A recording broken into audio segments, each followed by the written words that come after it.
जगत का मूल कारण द्रव्य वो कौन? प्रकृति। प्रकृति में कितने पार्टिकल्स? 3। कौन कौन से? सत्व, रज और तम। अब इस सूत्र में बता रहे हैं सत्व, रज, तम में आपस में क्या भिन्नता है। वो 3 है ना। 3 तो तभी कहलाएंगे जब तीनों में कुछ अंतर हो। अगर एक भी अंतर नहीं तो फिर 3 काहे के? एक ही हुआ ना, फिर तो सारी बात एक बराबर है, तो फिर तो एक ही वस्तु हुई। पर ये तो 3 है, सत्व, रज और तम। 3 तभी होंगे जब इनमें आपस में कुछ भिन्नता होनी चाहिए, कुछ अंतर हो। एक रेड कलर की बॉल है, एक येलो है, एक ग्रीन, तब तो आप 3 बॉल्स कहेंगे। 3 बॉलें हैं, एक लाल है, एक पीली है, एक हरी है। अंतर होगा तभी 3 बनेंगी। तो यहाँ पर इस सूत्र में बता रहे हैं सत्व में, रज में और तम में, तीनों में क्या भिन्नता है जिससे वो 3 अलग अलग पहचाने जाए। जब किसी वस्तु को पहचानना हो तो उसमें कुछ खास बात होनी चाहिए, ऐसी विशेषता होनी चाहिए जो दूसरी वस्तु में ना हो, तभी वो पहचाना जाएगा। गाय और घोड़ा दोनों में अपनी अपनी विशेषता है। 2 प्राणी आपके सामने खड़े हैं तो दोनों में भिन्नता है। उस भिन्नता के आधार पर आप उसको पहचान लेते हैं, ये तो गाय है और ये घोड़ा है। घोड़े में घोड़े के लक्षण, गाय में गाय के लक्षण, वो लक्षण आपको मालूम है तो आप पहचान लेते हैं ये गाय है, ये घोड़ा है। और अगर दोनों गाय खड़ी हों तो वो दोनों में वो समान लक्षण मिलेंगे तो आप कहेंगे ये तो दोनों एक ही जाति के हैं, दोनों ये गाय हैं, इसमें घोड़ा वोड़ा कोई नहीं, सब दोनों ही गाय हैं। तो उसके लक्षणों से कोई वस्तु पहचानी जाती है। सत्वरज तम भी अपने लक्षणों से पहचाने जाएंगे। तो इनके लक्षण क्या इस सूत्र में बताए, देखिए सूत्र को। पहला शब्द है प्रीति। प्रीति का अर्थ है सुख। प्रीति, प्रसन्नता, आनंद, सुख, ये सत्वगुण की पहचान है। प्रीति, सत्वगुण सुख देता है आत्मा को।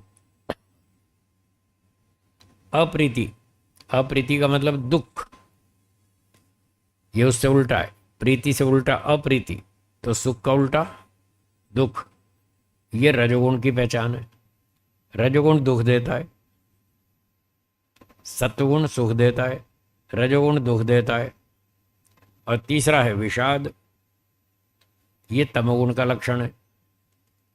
विषाद, वैसे आप विषाद का सामान्य भाषा में अर्थ तो समझते हैं दुख, चिंता, उदासी, परेशानी, इसको आप विषाद के नाम से जानते हैं। ये सामान्य भाषा है। दर्शन की भाषा में कहीं कहीं शब्दों के अर्थ थोड़े अलग अलग भी होते हैं। हर क्षेत्र की अपनी अपनी परिभाषाएं होती हैं। तो यहाँ जो विषाद शब्द है इसका अर्थ बनेगा ऐसे मूर्खता, पागलपन, नशा, आलस्य, इसको बोलते हैं विषाद। तो ये तमोगुण का लक्षण है। तो जहाँ नींद हो, आलस्य हो, नशा हो, पागलपन जैसा हो, पागलपन ही हो, उसका नाम, वो जो लक्षण है वो तमोगुण का है। इस प्रकार से इन लक्षणों की भिन्नता से आप सत्व, रज, तम को अलग अलग पहचान सकते हैं। ये तीनों की अपनी अलग अलग पहचान हो गई। तो सूत्र के शब्द देखिए। प्रीति, अप्रीति, विषादाद्ययी, सुख, दुख और मूर्खता, इन आदि आदि इन लक्षणों से, ये तो केवल एक उदाहरण बताया, और भी हैं बहुत सारे। जैसे सत्वगुण सुख देता है, ये तो यहाँ सूत्र में बता दिया। और क्या विशेषता है? वो हमें शुद्ध ज्ञान प्राप्त करने में सहयोग देता है, हमारे अंदर अच्छे विचार उत्पन्न करता है, अच्छी भावनाएं पैदा करता है। सेवा करो, दान दो, परोपकार करो, प्राणियों की रक्षा करो, दूसरों की मदद करो, ऐसे अच्छे अच्छे विचार पैदा करता है। ये सत्वगुण के लक्षण हैं। ये सब ऋषियों ने लिख रखे हैं, महर्षि मनु जी ने लिखे हैं, सत्यार्थ प्रकाश के 9वें समोल्लास में महर्षि दयानंद जी ने लिखे हैं। ये सारे लक्षण, बहुत सारे लक्षण हैं ये सत्व के। ऐसे रजोगुण के बहुत सारे लक्षण हैं। एक तो सूत्र में लिखा है दुख देना, और बहुत सारे लक्षण है वहाँ, चंचलता, जब मन में चंचलता आती है तो ये रजोगुण का लक्षण है। तो चंचलता, स्वार्थ, छीना झपटी, थोड़ी थोड़ी गड़बड़, ये रजोगुण के लक्षण हैं। और तमोगुण के लक्षण एक तो सूत्र में लिखा है मूर्खता, विषाद, मूर्खता, और बुरे अत्यंत निकृष्ट कार्य करने की जो प्रेरणा देता है वो तमोगुण देता है। डकैती करना, लूटमार करना, बैंक डकैती करना, हत्याएं करना, अपहरण, किडनैपिंग, स्मगलिंग, ब्लैक मार्केटिंग, बड़े बड़े अपराध करना, ये भावनाएं कौन पैदा करता है? तमोगुण। तो इस प्रकार से सूत्र में आदि शब्द लिखा, वगैरह वगैरह। तो सत्वगुण के इस तरह के लक्षण हैं, रजोगुण के इस तरह के लक्षण हैं, तमोगुण के इस तरह के लक्षण हैं, आदि आदि। इन लक्षणों से गुणानाम अन्योन्यम वैधर्म्यम, ये सत्वरजतम जो तीन गुण हैं उनमें आपस में एक दूसरे से भिन्नता है, वैधर्म्य है। समान धर्म नहीं है, वैधर्म्य है, विरुद्ध धर्म है। एक सुख दे रहा है, एक दुख दे रहा है, एक पागल बना रहा है। ये तीनों की भिन्नता है। इस तरह से तीनों पहचाने जाएंगे। ये कारण द्रव्य प्रकृति के तीन अवयवों की पहचान हुई। ठीक है, कोई शंका हो तो बोलिए।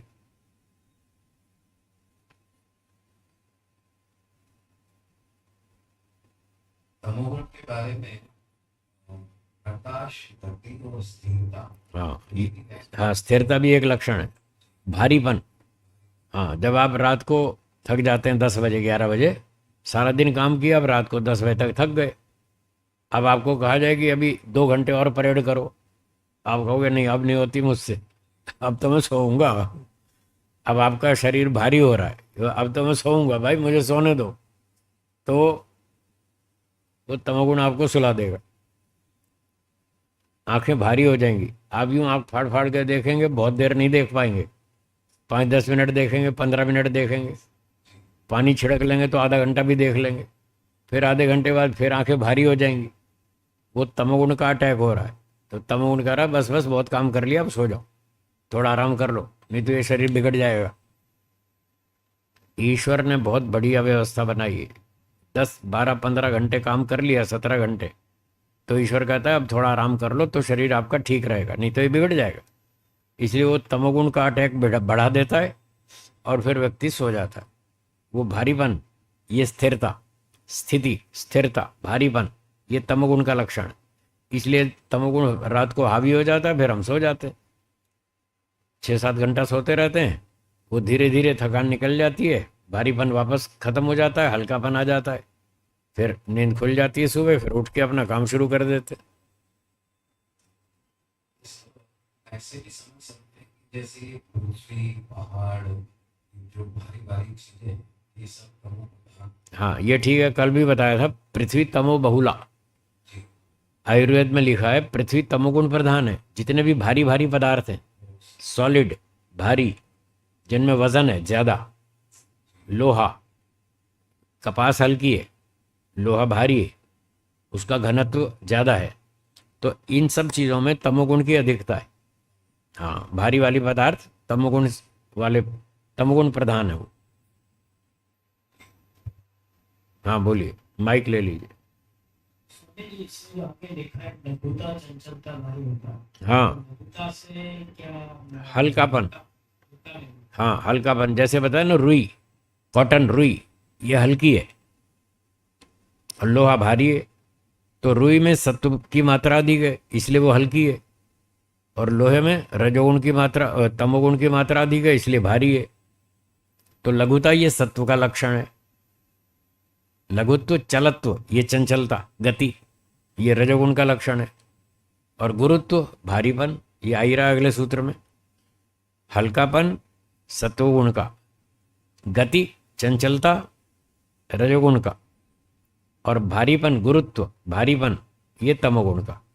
तो इन लक्षणों से भी इनमें अंतर पहचाना जाता है सत्वरजतम में। और जब यही लक्षण कार्यद्रव्यों में मिलेंगे तो उससे हम पहचान लेंगे, जो वस्तु भारी होगी जैसे लोहा, तो वो तमोगुण प्रधान होगा, क्योंकि भार वाला जो लक्षण है वो तमोगुण का है। तो जिस कार्य द्रव्य में भार अधिक होगा वो तमोगुण प्रधान माना जाएगा, और जिसमें चंचलता गति अधिक होगी जैसे हवा वायु, उसमें रजोगुण होगा, क्योंकि ये रजोगुण का लक्षण है। और जो हल्का होगा है, वजन में भी हल्का, और खाने पीने पर भी हमको शरीर को चुस्त बनाएगा, हल्का बनाएगा, जैसे घी दूध मक्खन मलाई है, ये इनके खाने पीने से शरीर हल्का रहता है, मस्त रहता है, प्रसन्नता रहती है, तो ये सत्व प्रधान माने जाएंगे। और रोटी पराठा वो सॉलिड है, उसमें फिर तमोगुण की मात्रा अधिक आ जाएगी। पराठा खाने से रोटी खाने से उतना हल्कापन नहीं रहेगा, वो भारीपन आ जाएगा। और चावल खाओ, दूध पियो, घी खाओ, मक्खन खाओ, मलाई खाओ, इसके खाने पीने से हल्कापन रहेगा, तो वो सत्व प्रधान है। और मिर्ची मसाले खाओ तो आपकी स्पीड बढ़ जाएगी वो रजोगुण प्रधान है। तेज मिर्ची मसाला खाओ तो आदमी अच्छा भला भी नाचने लग जाएगा, ओह ओ मिर्ची लग रही है, मुंह जल रहा है, पानी लाओ जल्दी लाओ, कुछ मीठा मीठा लाओ यार, मुंह जल गया तो उसकी गति बढ़ जाएगी, वो रजोगुण प्रधान है। ठीक है, और बताइए कोई शंका हो तो। हाँ बोलिए, माइक ले लीजिए, माइक।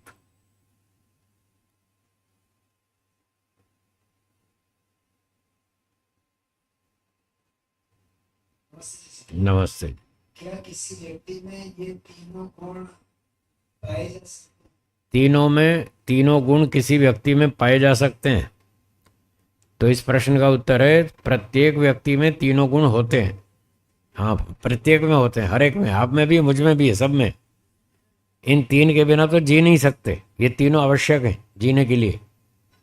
समय समय पर इन गुणों का लाभ लेना चाहिए। दिन भर काम करके थक जाएंगे रात को तो तमोगुण हावी हो जाएगा, तो सोना चाहिए, आपको भी, मुझे भी, सबको सोना चाहिए। तो हम भी सब सो जाते हैं, आप भी सो जाते हैं, हम भी सो जाते हैं, तो इसका लाभ लेते हैं उस समय। और सुबह जब फ्रेश हो जाते हैं, हल्के हो जाते हैं, तमोगुण का अब आक्रमण समाप्त हो जाता है, थकान निकल जाती है, तो फिर सुबह फ्रेश हो जाते हैं, फिर सत्वगुण उभरता है, और सत्वगुण के प्रभाव से हम हल्का महसूस करते हैं, नहाना धोना करते हैं और चुस्ती आ जाती है। फिर बैठ के अपना ध्यान करते हैं, हवन करते हैं, वेद पाठ करते हैं, वेद स्वाध्याय करते हैं, अच्छे अच्छे काम करते हैं, तो हमारी रुचि बनती है भाई अच्छे अच्छे काम करो। और फिर नाश्ता वाश्ता करके फिर अपना भागते हैं ऑफिस। फिर देखो रोड पे कैसी स्पीड पकड़ते हैं लोग, फटाफट बाइक चलाते हैं, कार चलाते हैं, ऐसे ऐसे भागम भाग लगी रहती है, तब रजोगुण उभरता है।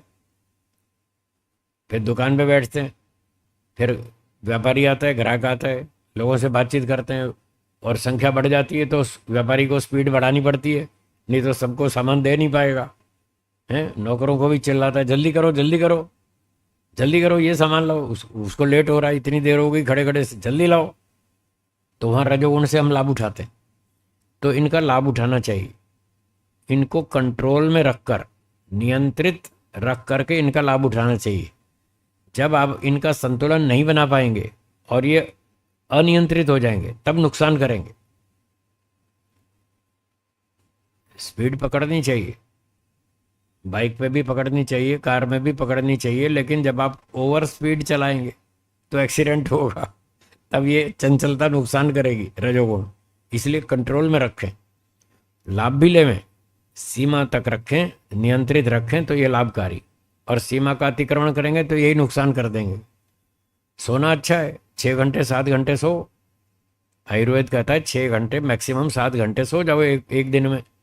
पर आप 10 घंटा सोएंगे तो फिर वो नुकसान करेगा, आपने मात्रा का अतिक्रमण किया।